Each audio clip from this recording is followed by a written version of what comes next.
All right. Good man. Let's go with it. No matter how it comes, it'll be good. Your It's good first being one. here Let's do anyway. it. Yeah, that's it, man. All Good man. right, let's go. Cool. So just ask the host to give you permission to record. Oh, really? No, it's recording. It's recording now. Is it, bro? Yeah, the gesture of goodwill telling me to ask for permission to record. There we go. Right. So let's go. So guys, welcome to CTC podcast. It's a Crush the Competition podcast, a podcast for the 1%, the winners, the achievers. The main purpose of this podcast is to educate you on your journey towards your first competition is what we're really focusing on here. I'm going to get guests with me that have either participated themselves, they've done a competition, they're coaching, they're in the fitness industry, or if they're not in the fitness industry, they're achieving something at a top level, and we can learn from their mindset, their mistakes, and how they think to get to the top. Now, if throughout this whole podcast you get at least one nugget or one idea that will just give you a little bit more confidence to step on stage, get there and do it, then we've been successful. Today I've got with me Ashlee Whiteman. He's men's physique competitor, competed with PCA. He brought an incredible physique and an incredible transformation, and that's what inspired me, because I was looking at his physique before he did it, and you wouldn't think that guy was gonna step on stage, and it just looks so incredible. And that's what most people don't see. They don't see how people were before they started. They don't see how people were before they decided to just take that jump and step on stage. And Ashlee is also now a full-time coach, so he does that for a living. He lives and breathes, this thing. He eats it for breakfast. And I brought him here today with me to talk about the very first competition. That's the topic of the podcast, your first show, and we just want to dive into it and discuss about it, and just tell us like your experience, Ash. How was it for you when you decided to join your first competition? Or how did you even get into bodybuilding in the first place? That's awesome. Thanks for the introduction, mate. And thanks for having me on for your first episode. It's pretty awesome. I'm looking forward to listening to more of them. So, yeah, like you say, if you scroll back through my Instagram, you'll see that I didn't come from this from 6-7 years ago. This is relatively new. And you haven't got to scroll back too far back down to find my start point, which, like you say, is a big difference to where I was when I stepped on stage. So incredible. I always lived the gym. I loved the gym for years, but I never had that as my sole focus point. Work, uni, all of that sort of got on top of me, and I just didn't have any structure. I'd be in a lecture and I'll go to the gym, but my friends would walk to McDonald's on the way back, and you grab one of them because you just trained. You think, I'm going to have a McDonald's, why not? That sort of regime. And I didn't have the understanding. So we were going on holiday about 16, 17 months ago now to Thailand. And my old man used to train at LRF where Jace was, our coach. So not just mine. Yeah. He's with Jace as well. So, Jace was running a 12-week cup, one of his programs. And my old man entered me for it. So, I didn't even know I was doing it. Old man signed me up. I thought, why not? That's crazy. You didn't even think about competing first. You started the transformation, see how you look, right? Yeah. So, we done that, and great results out of that as well. And then the hunger came. I understood what this actually meant. I was still training the same as what I used to train, but all of a sudden I was getting results. Like, wow, what's actually changed for me to be able to do this? I'm still going to a gym and I'm still, eating. So what are the actual differences? And that's where I wanted to learn, not just be told, but also learn. So absolutely. I'd done a PT course leading off the back of that while I was still at work. I thought, I'm going to learn about this so I can understand myself. So, and from there, the hunger's just grown for this sport. Like I say, the first competition I entered for, which Jace put me in for, was in April last year, but got cancelled because of COVID. And that's where the hunger sort of came from. Jace sort of said to me, would you like to do a show? I didn't even ask. And I was like, actually, yeah, this is something I'd like to do. Because I'd done that transformation, I wanted to see how far I could take my body. Exactly, And that's well done. And that's what this does to you, doesn't it? Because like none of us really knows where it takes you, or it's just kind of like a personal challenge. Let's see how far I can take myself and how good I can become. Exactly. It's not necessarily like, because we don't start it with the thought of like making a career out of it. Like very rarely does someone start, Absolutely okay, not. I'm Yeah. gonna be a pro, let's do this first show and get straight to Olympia. No, you start just because you want to see, okay, I enjoy training, I like this, I like how it makes me feel. Like, okay, I think I'm actually quite good, I'm getting a nice physique look, maybe I can do something better. Like, what's the next step? And then obviously you step on stage and you see like, wow, I actually enjoy this, you know. You get something out of you. And then the emotions as well, like what a lot of people don't realize, it's not just an aesthetic kind of thing, it's more of a mindset game here. That's what competing is, because you're constantly like, you're doubting yourself, but I'm honestly, I'm going to lead into my next question actually and let you do the talking for this. How was your journey towards the competition? Because obviously you decided, okay, yeah, I'm going to sign up for it, let's do this. And then how was that journey? What are some of the challenges you went through? Was it all just a smooth ride? And then It's not a smooth ride at all. At all. If anyone says prep's a smooth ride, well, they need to teach me something or they're lying. So, you know, I'll go with the latter. It's definitely not smooth. So, you know, that 12-week transformation I've done where I didn't get stage lean, I just had a transformation. I lost body weight. I got a six-pack come through and I looked good, not anywhere near stage lean, just looked good. It taught me a lot. You know, you do get hungry even doing that. When you're in a deficit for a long time, you get hungry. That's the nature of it. So I learned a little bit of that about that and how to sort of structure my day, try and push breakfast back a little bit later, you know, keep the meal times consistent, etc., etc. So at least from doing that, I had a little bit of a run for stage. Then when my show got cancelled in April, that was another secret blessing because it gave me a pre-run. You know, I got to two weeks and a few days out. So, you know, we got pretty close. So we'd done the majority of that run through and it was like a trial run. It was brilliant. You know, it was a secret blessing, as I say, for the next show, because I learned so much from that prep to take forward to the next one to learn. So it's not a smooth ride. Now, for me, the biggest struggle I had was I done a lot of traveling while I was on prep for work. So, you know, not just like UK traveling, we're like talking like European traveling for 4 or 5 days, 6 days. what did you do for work before? So my previous job, I worked for Vauxhall as a manufacturing engineer. So I used to design sort of and install parts of the factories for the production line. So we used to have distributors in, you know, China and Italy, etc. So I used to have to go out there to sort of check the machinery before it was installed. So that, you know, it's an interesting job. But like you say, the traveling part of not knowing what the hotel facilities had, whether there a supermarket was, etc. You know, it was quite tough. So I used to end up taking my call box in my suitcase full of meals already. That's it. Sort of keep me going just in case I couldn't get to a supermarket and then cook Just to be again. ready. So I'm super happy that you touched upon this and actually said and mentioned that, you know, you weren't the full-time coach, because some people will say, yeah, but if he's working as a full-time coach, I could do a competition as well, you know, in that position. I wouldn't have to. But you've done it when you were at work, just like everyone else, you know, you get there. If you don't prepare and if you don't plan in advance, like you already set yourself up for failure. And I guess that's the hardest part of it all, isn't it? Like it's just that preparation of you making sure that whatever situation you find yourself in, you're ready, you have a meal with you if you're hungry, you're not missing meals, because it's a 24/7 sport. It's not just 1 hour in the gym. And it's very easy to deviate if you're not prepared. You know, it would have been very easy to go off plan. If that meal wasn't there and I knew the supermarkets were shut and you still want some food, it's very easy to deviate.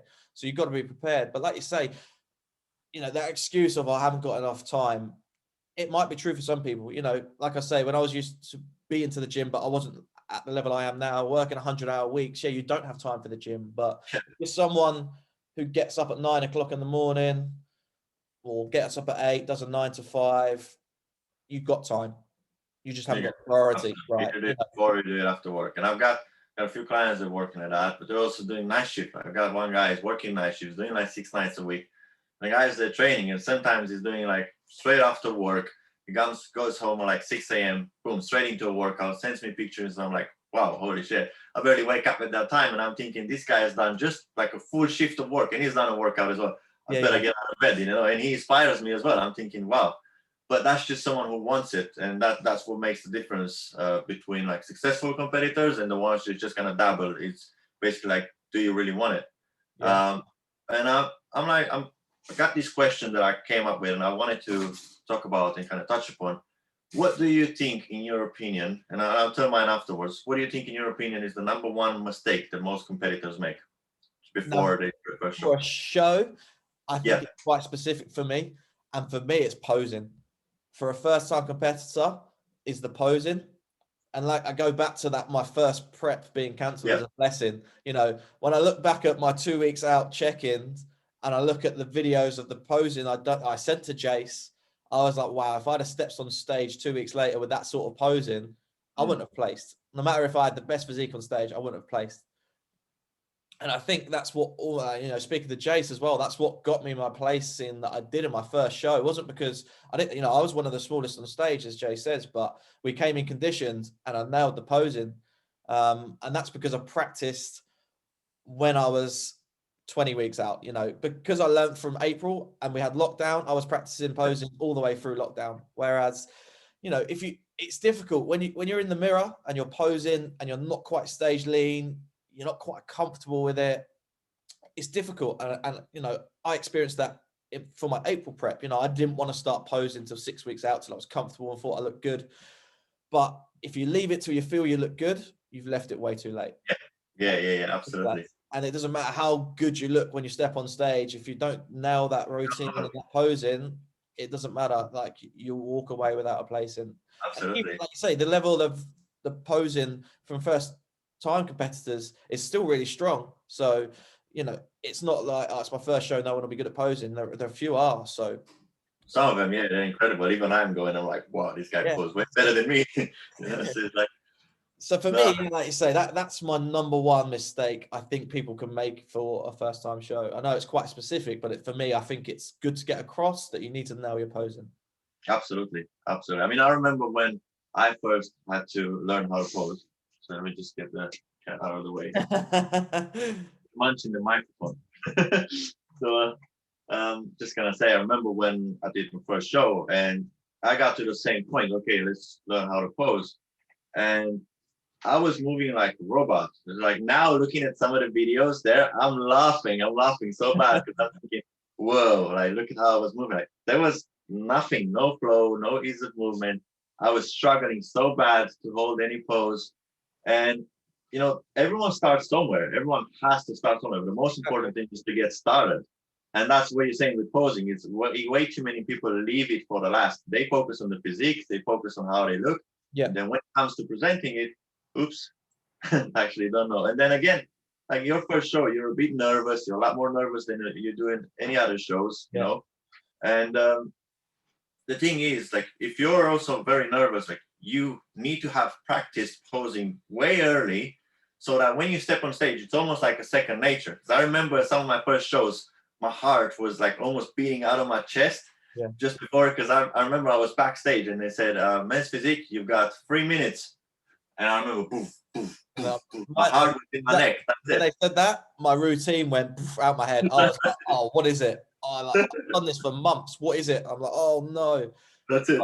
Exactly. But just because you practice it so long, when you finally step on stage, you do it like instinctually almost. It's like the body just does it. Because I was blinded by the lights. I still remember I stepped on stage, these bright lights on there. I was looking around for the guys, like for my missus and friends, and see who came with me. You can't see him. Any of them. I'm like, what's going on? I could see the judges looking at me. I'm like, shit, maybe I should look at them. So I started looking at them, and for some reason, I just posed. I came off the stage, and the first thing I asked is like, have you got a video? See how I moved? Because I have no idea what I did. And they said, yeah, we've actually moved really good. But that's just because of that practice, isn't it? Exactly. And like you say, even, you know, I used to go to pure gyms and stuff and spend 20 minutes posing after a session in the gym, like in the mirrors, because, you know, you need to get comfortable. You're going to be around people and showcasing your physique. So be comfortable doing it then, and it will just make it easier when you step on stage. Absolutely. I mean, we're putting ourselves almost naked in front of hundreds of people, right? For people to judge us. It's quite a crazy thing we do. So you better get comfortable with it, because that's it. The more comfortable you are, the better you're going to do. It's like, it really is as simple as that, isn't it? Absolutely, absolutely. I mean, What was your what's your opinion for the number one mistake, should we say? well, I'd say before even the posing itself, it's just people not necessarily being ready for what they're embarking on. Okay. Because obviously we all know the winners. We all know the the number one, the champions, the guys that you see them on Instagram, you see the top three. Yeah. But hundreds of guys compete every single year. Every single year, there's hundreds of first-time competitors. No one knows about them, and they're there, and there's like way back on the top of the food chain. And the thing is, I've had a few friends, and I saw it, like done a show, and they knew they weren't ready. They knew they weren't ready. And then after they did the show, like I remember show day, I'm not gonna give names, but again, it was someone in my very close group of friends. And then show day, they sent pictures. I'm like, and they didn't like how they look. They didn't like how they look. And this was show day already. Like it's game time. And they didn't like how they look. They stepped on stage, they didn't win. And now they don't even want to talk about it anymore. And then they're not competing anymore. They've stopped doing it. And overall, it was a bad experience. Now, obviously, for us, I think we did the right thing. One more thing as well is we both got a coach, to do it. We didn't want to leave that to chance. It was like, okay, I'm gonna go to someone who has done it before. But even without that, like you then kind of have to know what you're getting yourself into and not have unrealistic expectations. Then if you don't know, if you like, maybe not everyone is like I am, for example, because I myself, if I go into a show, I'm curious how you are as well and what your mentality is. But I'm thinking if I'm doing this, I'd better win. Like I have to be there in that top place, even if it's like not first place, obviously at least top three. Know that I'm at the top, and that's what I always strive for. But I knew someone else as well that like it's just literally told me I'm literally doing it for experience.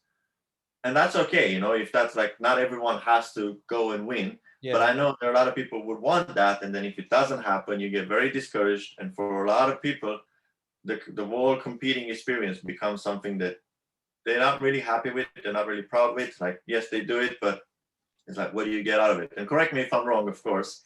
But that's just obviously my opinion. I think the number one mistake is just people not being ready for it, not giving themselves enough time to just build the foundations before you do the show. And then again, maybe that's just me, as I said, with my mentality that if you do something, you better be good at it. Because some people, it also might be easier to just break the ice, do a show, even if you don't win, you know what you're doing, you know what needs to be done next time, and just kind of take it from there. I'm sure there's hundreds of competitors who do that as well, and it works just fine, right? Exactly. But then I'm the same as you. I think, I would always preach to my clients to do a trial run. After my experience, with the April show cancelled, I'm not saying do a complete full prep and then get nothing at the end of it, but I would do at least a solid 6 to 8 week trial run, no off-plan meals, complete stricter diet, up that cardio, and live and breathe that experience. Because if you don't like it then, you're not going to like a competition prep. And at least you haven't then wasted a load of money. Competing's not cheap. Especially for females with the bikinis and everything like that, makeup artists, it's not cheap. So I would always preach to do a trial run. And the same as you, yes, I've done it for the experience as well. It's a first time show at the end of the day. I haven't got a pro card at the end of the line, but I also, the whole way through my prep was saying to myself, I'm doing this to win. I want to get on that stage and I want to win. I didn't win, and I was still very happy with my result. Coming off third. Why was I happy? Because I looked at the physique of the two people that beat me, and they had a better physique. Absolutely. And I could appreciate that. They bought a better package to the stage. You look insane. Like you look absolutely insane. Yeah.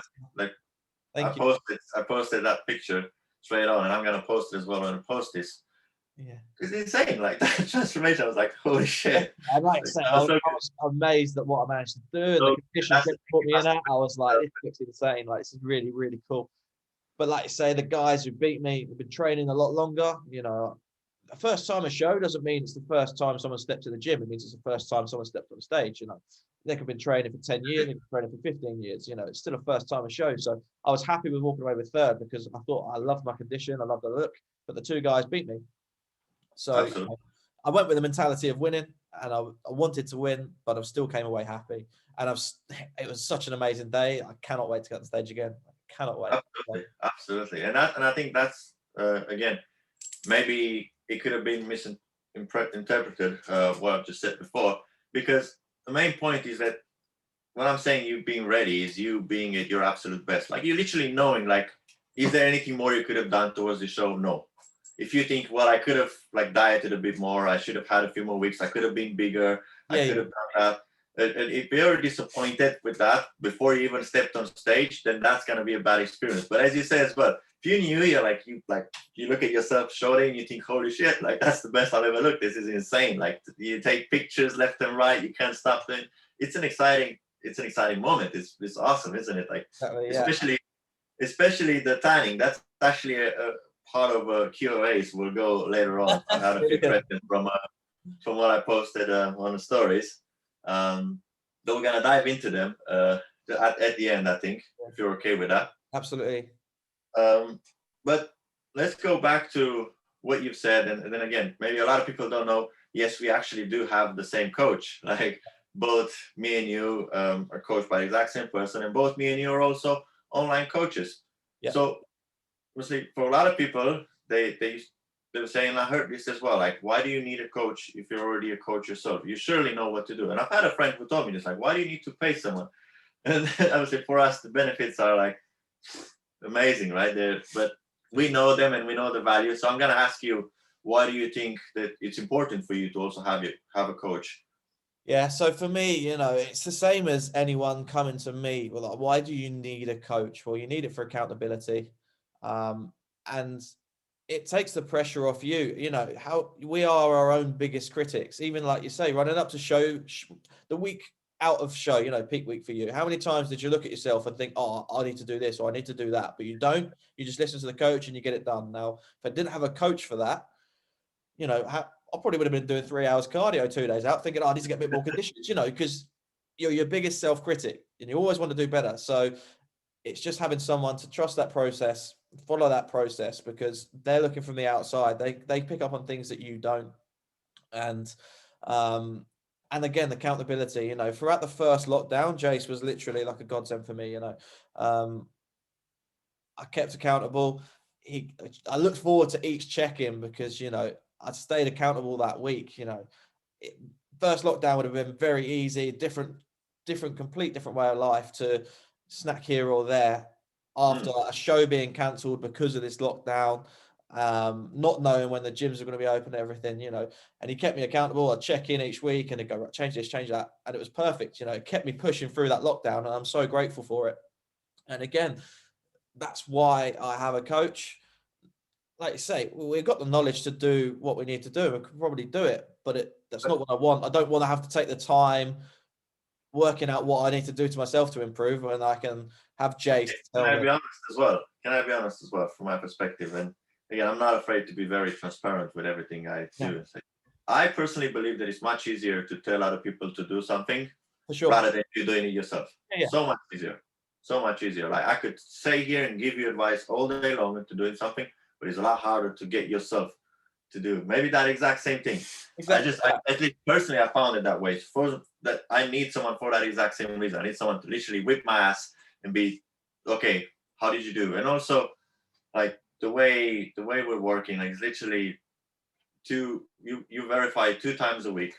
Yeah. And it's just knowing that in 3 days of time, you're gonna have to, like, present your work for the past 3 days to that person. Yeah. You don't want to embarrass yourself. Like, you want to know that you performed. You want to know that you're constantly at the top of your game. And if you're not, you're gonna be told that. We both know that you're going to be told, okay, what's going on? Like, at the end of the day, like, we're human, aren't we? We're the same as everyone else. Like you say, you get food cravings, or you think, I'm going to do that, but then you get 2 days out from checking. You're like, I've got checking in 2 days. I'm not eating that. Or it's things like that. And it's a lot harder to also see yourself in the same way as someone else sees you, because you constantly see yourself in the mirror every single day. Exactly. Well, at least I know I'm like quite a bit of an eye, constantly like, okay, let's see. Every single morning, like, but that's just me. But then again, you kind of have to look at yourself and analyze your physique constantly and kind of see what you're going with. If you're like aiming to be at a top level competitions, you have to kind of be very critical.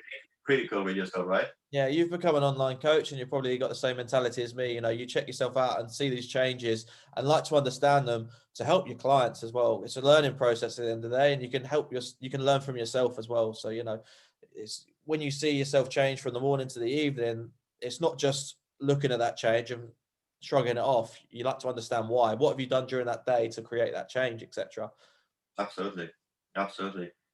So sometimes that perspective can also be blurred. Like I remember I had a client who like couldn't see himself. I would argue with him during his prep because he couldn't see what I could see. I was Yeah. telling me like, "Wow, you're getting leaner." I'm like, "No." Like, "Wow." He would argue and be like, "No, look at this." I'm like, "Don't like don't try to tell me." It's like, Yes. like you see yourself so much that sometimes you can't even analyze correctly what's happening. But Yeah. someone else who's like not seeing you every day, he's only seeing you twice a week.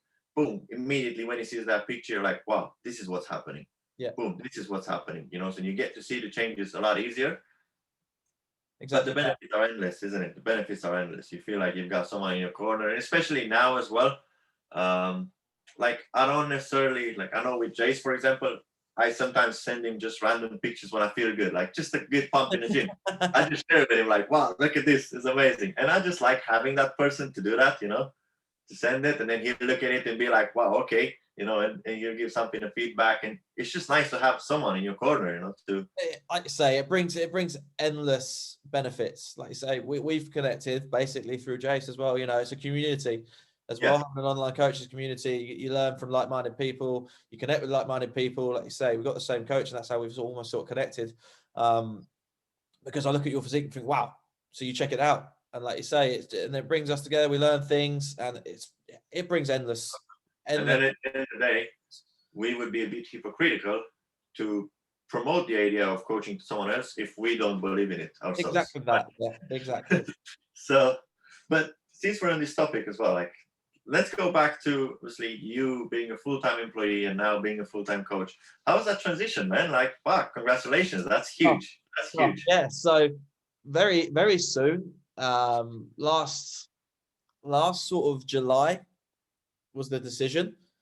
So I signed up with Rob and Jace for a mentoring course for 6 months to learn online coaching. I was already doing it for free for some people, and trying to build up a portfolio of results, and enjoyed the process. Seeing people change, and then the rewards you get back from someone being more positive about life, which is what it's about. I'm not just jumping on making people feel depressed by putting them on a diet, and then they get a result, and then I go, see you later. Right, I've got them a result now. It's about that mentality and creating a better physique and a better mindset about everything. And that's what I think online coaching does as well. It's not just about getting a stage physique. Absolutely. So yeah, I fell in love with that process, jumped on the online mentoring course because rather than learn all the mistakes for 2 or 3 years myself, why not invest and learn from the best and ask the questions that I've got to them to get the results from knowledgeable people. So I've done that. We set some goals, we set some targets. I was like, right, end of 12 months, I want to be a full-time online coach. So let's push it. Let's try and do that. A few more clients came in. Bam. 3 months later, I was like, this is it. I'm done. This is my job. So yeah, I had a notice in at work. I had a very good job with what I was doing. So it was a big risk, but it was a risk I was willing to take. And I was like, I don't want people to think I'm doing this just to take money out of someone's pocket because I've done a show now. Absolutely. It was like, I'm doing this because I truly believe in this, and the satisfaction I get from helping people. And what Jay's basically done for me is what I now want to replicate for other people. He's literally transformed my life without being exaggerating. And I want to do that for other people as well. So I was like, I want to show I'm serious about this, and I'm going to invest all my time to gain as much knowledge. And as well, it's supported me, with my goals of my physique. My life is now about the gym, or the home gym at the minute. But yeah, it enables me to spend more time in the gym, perfecting my physique, but also the more time I spend in the gym, I learn more to give to my clients as well. So, it was just It's a an win. endless, Yeah, it really vicious is. cycle. It Like really, it literally goes back to what I've told you as well. Like, for example, that client is like doing the night shift, coming home, doing the session. I'm looking at that. How could you even afford slacking yourself, right? When you're the guy is like, wow. And obviously that just pushes you that extra notch for you to be even more on top of the game for you to be able to drive and lead everyone, you have to lead by example at the end of the day, right? Not just by what you do. I want to practice what I preach. You know, I want to bring the best physique I can, not to showcase myself, but, you know, to also to give maybe a little bit of inspiration to clients if it does. You know, I want to do be the best I can be for them to be the best they can be. Absolutely, absolutely. And then again, it's like what a lot of people don't realize, it's how much it impacts your life.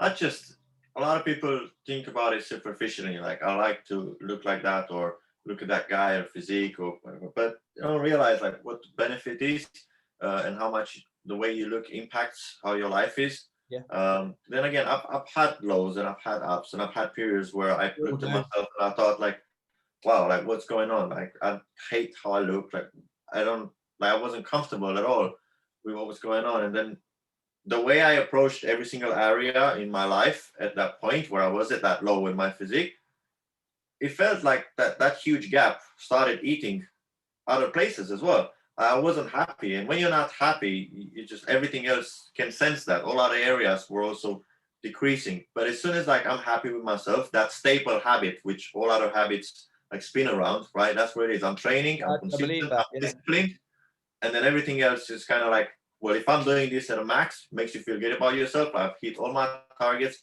Because again, we're making achievements every day, right? You're literally having 6 challenges, right? 6 meals. Let's get them done. You're having a workout. Let's get this done. It's 7 tasks that you achieve every single day without failure. And then you got an extra one, task number 8. Well, I need to do this. Gonna be easy. You're already doing everything else, right? But at least that's just coming from my perspective. And I think it makes a huge difference, not just in the way you look and in the way, as I said, as you said, in the way people are and their mindset. And if we can make this difference, no, then why not? But I respect you so much for having that courage to just jump on and, you know, proving to everyone else, all of your clients, look, I'm serious about this. As you said, I'm not just the guy who did a show and here I am, online coach, because the amount of times we see it, right? Both me and you have seen this, like guys do a show and, you know, they look good, but it's mainly because they hired someone else to help them. They don't necessarily understand the principles behind it. And there you go, they're online coaches right now. And it's, as I said, what you do goes way beyond that right now. And I'm seeing you growing. It's like, it's incredible, you know. That's why I was eager to get you talk about this, because it's like, wow, you progressed so much in the space of just a few months. And I've watched you like do all of this, and I'm like, wow, like this guy is amazing. I'm not having the capabilities to do coaching full time right now. I'm still employed in my job. So I'm like, this guy has just been flying around me. Like, so amazing, man. Honestly, I'm super, super proud of you, super impressed. That is your journey at the minute in your mind, is full time. Absolutely, yeah, that's it. That's the next step, and it's gonna happen by summer as well. Awesome. It definitely will. But at the moment, with a tough situation, I mean, in our household, I was the only one with a job for the past few months. Mrs. has just got a job now, and although like it was, we weren't doing bad financially, I couldn't afford to just give up the job as well. So it is a hustle at the moment. It's very hard managing around 20 clients with full-time job. But then again, it's just keeping that on point, just knowing that it is okay. It's only temporary, and as soon as you get to just get involved, 100%, give your undenied attention, everything's just gonna progress and grow even more, isn't it? It's like you say, it's a spiral, isn't it? You say they 100%. But it's 100%. So what's next for you? What's like what should we expect from you? What's next? Yeah, what's next? Yeah, I've done a lot of thinking, a lot of planning over the last couple of months, and I've got something really exciting in the pipeline to do with Yester Fitness that I'm not going to share just yet, but it's gonna evolve. I'm looking forward to getting that out for everyone. But what's going to happen next? You know, I'm continuing to learn, continuing to educate. So still more coaching, more mentoring for me to become a better online coach, not because I don't feel I have the knowledge, but because I want to grow even more. You know, it's like you say, you never stop learning. And the 2 goals I've got: grow my online coaching business, help as many people out as I can, and then for my physique as well. So, you know, like I say, first time a show was done, got a place in, got a ticket to the British, which is the end of this year. It's exciting. I've got to bring the best package I can to that.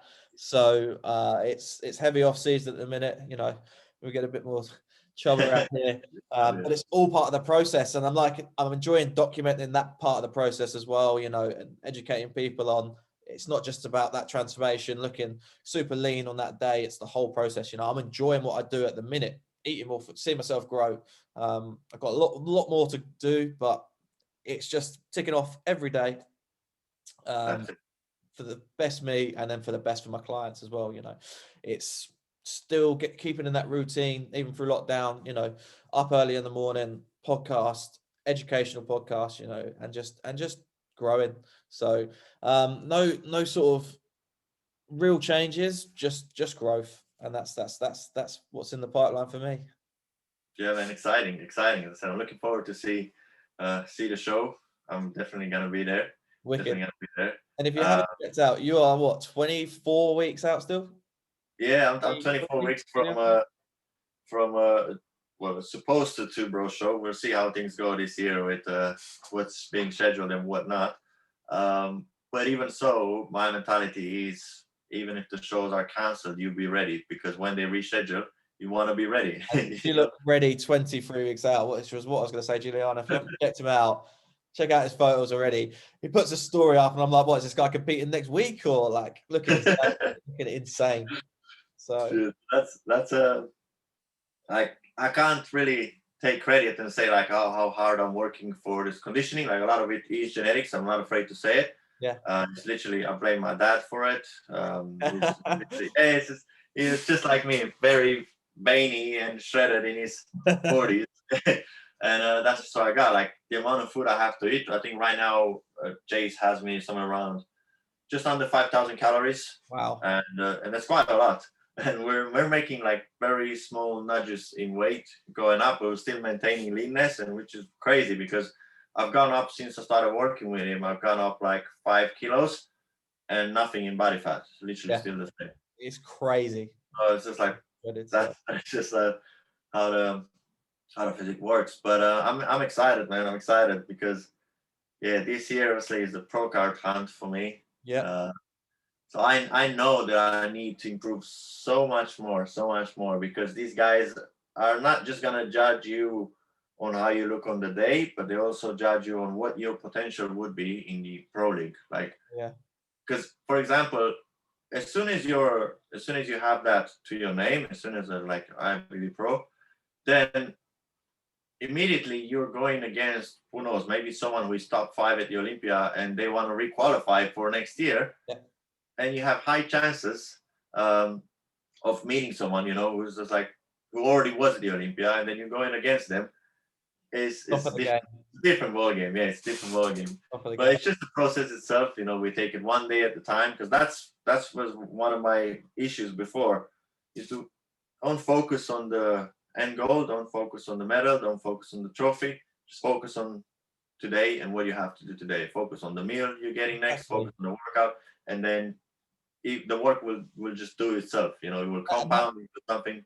Yeah, that is a point I wanted to touch on. As you know, when you say what's the one thing you'd put across to a first timer or something as well, it would be enjoy the process. Don't enter a show and then look forward to show day. Look forward to prep. You know, look forward to it.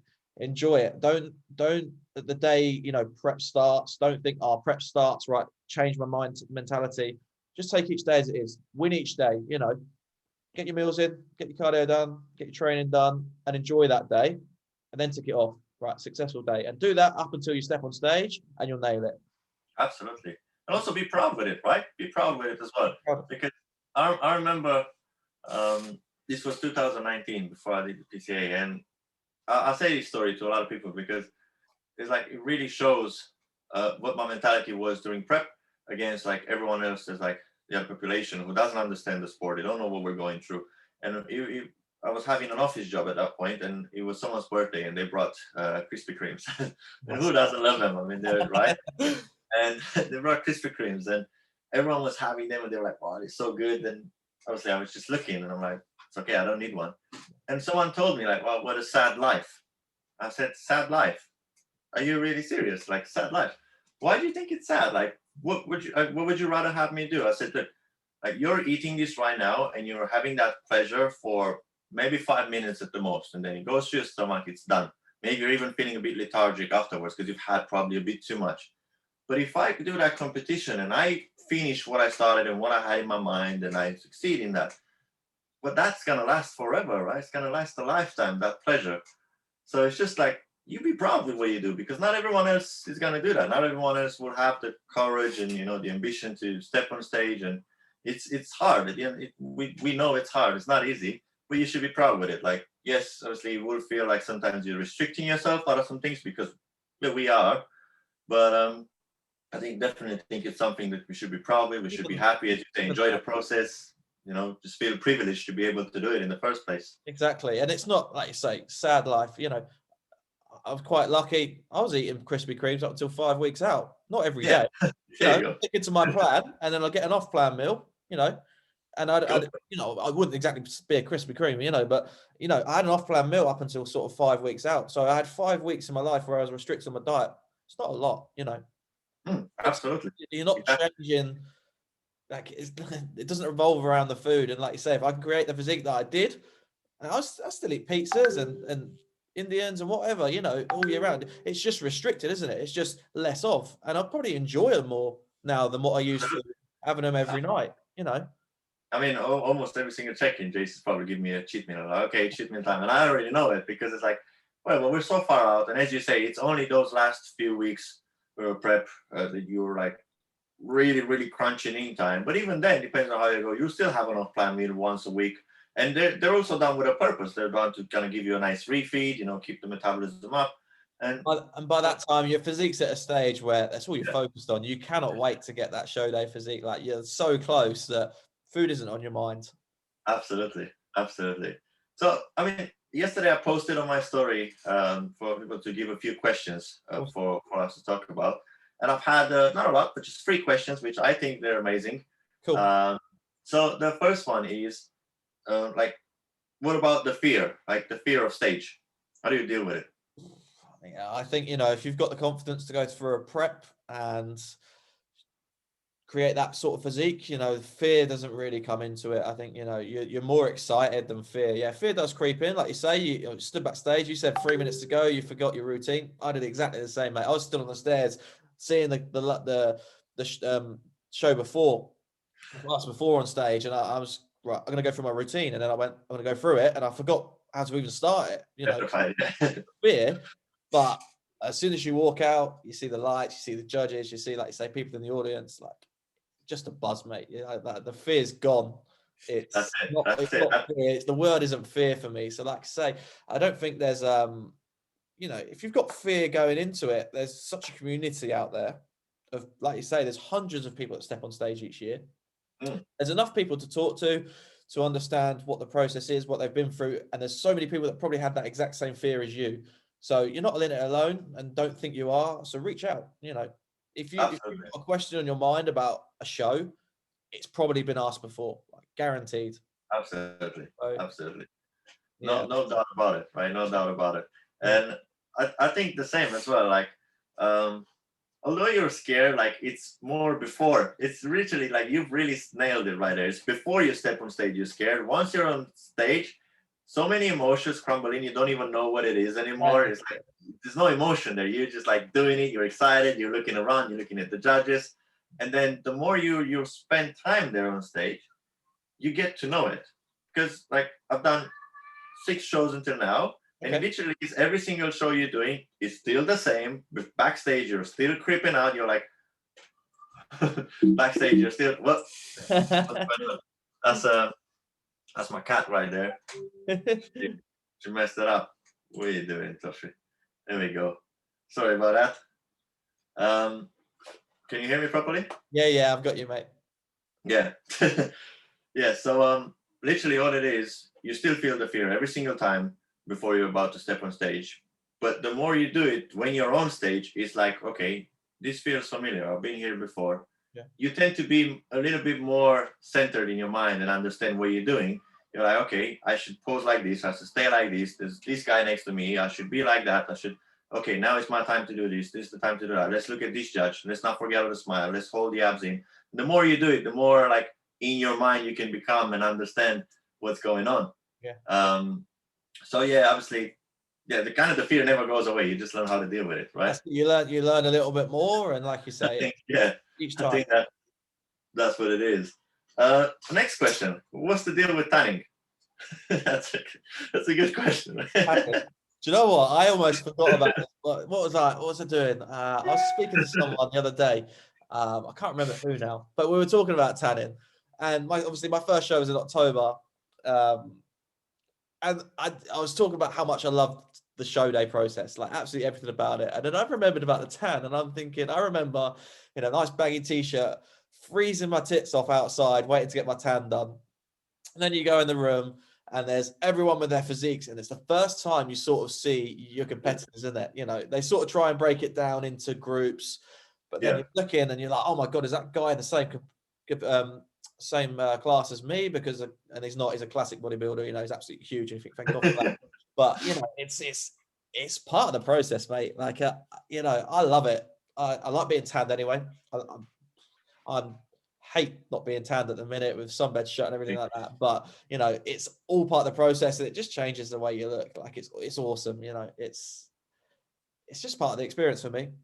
It's like a transformation. I think for me, it's like that's when you know it's game time. I think like that's when you know it's game time. As soon as you like go in, and it's a bit weird that you said at the beginning, because like you see all these big guys there, and some of them like just wear a sock, right, to cover your genitals. Yeah. Everyone's naked around there, and you're looking like, holy shit, I need to get naked as well. And a lot of the times, they're what's going on? Things having this. It's the cat that I should have let her. I should have let her out. Anyways, like you see everyone naked around there, and most of the times there's women who tan you as well, and then you kind of, like you say, there's only women tanning, yeah. yeah. So you have to kind of get undressed, get there, get ready, but then it's cold as hell as well. Like when they spray, I was like, it hit me. freezing your ass. I'm like, Jesus. And if you do it in the winter as well, if you have a show which is like November's time, because I had one, holy shit. I remember getting back to the hotel room, and I was like, I'm freezing. Get the hairdryer out, trying to warm yourself up. Like I was just so cold, I couldn't get warm. And then obviously you're at some hotel later on, and you need to have bed sheets with you, trying not to get everything like just painted with tan. Trying not to sweat as well, because if you sweat, then obviously it gets patchy and it looks weird. And like you see some guys on stage just flexing so hard that they start sweating, and the tan starts yeah. But it's cool. Like I like it. For me, that's one of the best. Well, it's one of the best things about the whole thing itself. Like as soon as because you've done the physique, you've got it. It's there. It's ready, and then you just paint it. It's like war paint. Just get it on. Yeah, you step outside. And it's like, okay, this is it now. This is what we're displaying. It's the final product. That's when you know that's the final product. As soon as you've got the tan on. So, and like you say, even like with the coach, you know, you messaged Jace the night before I went for tan. He was like, "Can I have some photos?" You send them photos. He's like, "You wait till we get that tan on." And it excites you. You're like, what do you mean you wait till we get that tan on? Then you get the tan on and you realize what he's saying. You send some more photos and you're like, wow. Just bang. Yeah, that's it. And it's all fun, isn't it? It's all fun. Like if you wouldn't do anything that doesn't make you happy at the end of the day. Like why do we do everything we do in life? Why do we wake up in the day? Why do we go to work? Exactly. Because we want to be happy. We want to have things. We want to achieve things. You know, for some people, they just want to have just enough to go through the day and feed their families. And that's okay. That makes them happy. And the same for us. We do this because it makes you happy at the end of the day. You know, you want to progress at a certain stage in your life. And then there are also periods, which then again, this transitions into the last questions I have. There are periods when you have very high expectations of yourself and they're not really met. And then he said, the question was, how do you deal with losing or finding motivation again after like a bad period, bad times? And then again, it's hard, right? Because during this period right now, it feels like everyone kind of feels like they're losing. Everyone feels like they're losing progress. Everyone feels like that it's not what they expected. Everyone feels like they can't keep up. What's your best kind of take on dealing with this? You know, how do you deal with losing motivation?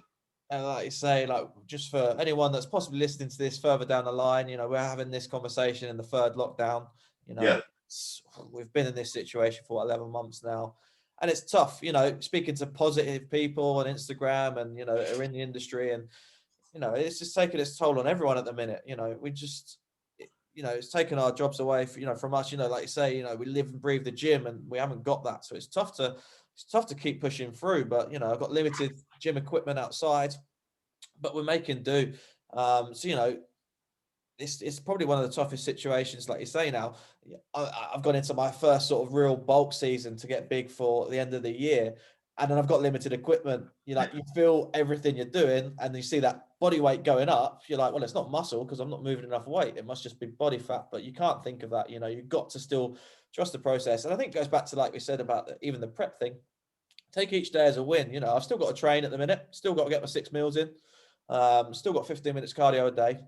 I get them ticked off and I've won the day, and then I got my check-ins. I'm doing group calls with the clients. I'm doing stretching classes. I've set myself a lockdown challenge. So when motivation gets low, you can either do one or two things. You can dwell on it and probably get worse, or you can overcome it, take your mind off of what's pulling you down and push on, And I think it's a time where we have to reach out to people, like you say, when you self-doubt, there's no point in keeping it to yourself because that self-doubt's going to get worse. You can reach out to other people, Absolutely. And that's where a coach, I think, I'm an online coach trying to get someone's physique, but if I can help someone else win personally outside of the fitness world, then I will. If they want to come to me with a problem for work or whatever it is, or motivation or routine, then we talk about that as well, because ultimately it's going to get them a better physique. If they're not in a good place and they're on a program with me, then they're not going to get the best results. So if you can help them outside of that, it's going to drive their results as well. So,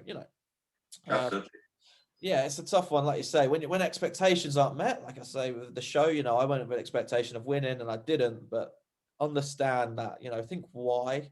And it gave me even more drive. I'm going back to the British now. I'm not in a first timer show this year. I'm in a British championship, I need to bring the best result I can. So I'm pushing every day from when I stepped off a stage in October till the next time I step on stage to bring the best physique I can. It's motivation. Absolutely. And then I think, like, as you said, it's literally learning from each experience as it is and learning to deal with it on the moment, take the best out of every single situation and think, okay, yes, you don't win every show, because I didn't win every single show, and it just happens.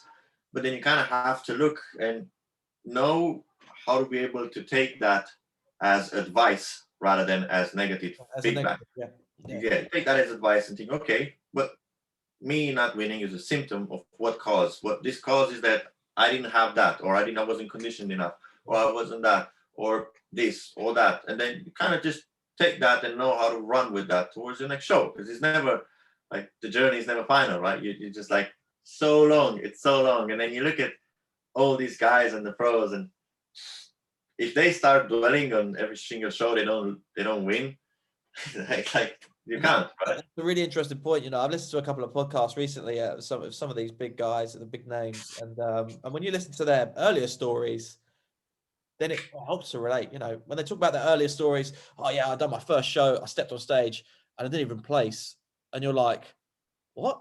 Say that again. Like, you didn't place in your first show, and now look at you winning Olympia, and you're like, okay. It's not the end of the game if you don't win your first show, or if you don't win your first 3 shows. If you got that drive, keep pushing through. It does happen. And I think some people know who's going to be listening to this, from people that are following me, some don't. But in 2019, after I did the PCA, I had an incredible run. Did have an incredible run. The year before 2018, did the Arnold Classic and I placed 3rd. Then I did the UKBFF British Championships, placed 1st there.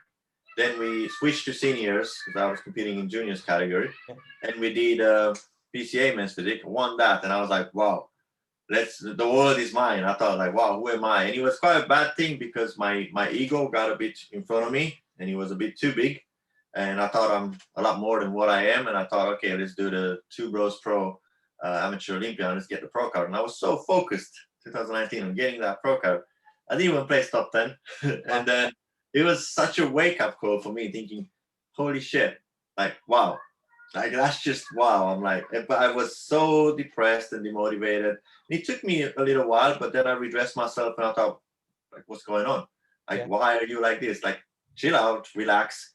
I was literally 23 years old, basically still a junior, and I tried my shot at the porkout. Like, who am I kidding? Like, some of those guys were in their 35s, even later on in life, you know, like, why the rush to get everything, to have everything now? And the same thing, like, even having a chat with Elliot, who's my business mentor at the moment. Yeah. He said the same thing, like, everyone wants results right now. Exactly. Everyone wants it today. Like, I want it now. I want it, like, let's go. You know, and a lot of times that's a wrong mindset, a wrong attitude. It will not really take you very far in life. And that means, you know, as well, for me, you're in the wrong game as well if you do that, because you just want instant gratification. Whereas if you enjoy the process, you know, I'm doing this because I enjoy what I do. So I'm enjoying every day, whether it's, you know, I'm not where I'm at, where I want to be, but I don't want to go there now straight away because I've got this whole process to go through, which I'm going to enjoy. So Exactly. that's good. Exactly. No, man, it's exciting. And again, thank you very much for being part of this and for joining me today. It's meant a lot. And guys, I hope that, you know, you've heard something today that will just give you that extra nugget of confidence. You know, it doesn't have to change your life, it doesn't have to change your world, but a little nugget that, you know, maybe you can take home and think about, something to ponder, and, you know, just say like, wow, that guy that he brought, that Ashlee guy, yeah, he did say something right. And if you take that and, you know, you keep that with you in your mind, and that helps you just take that extra step forward, man, we're winning. You know, we've done this, we've a successful podcast. And then thank you very much for tuning in, listening, and I'll be back with you with more episodes later down the line. You've just listened to CTC podcast for the 1%, for the winners. See you later, guys. Love it. Thank you. Ash, cheers. Bye.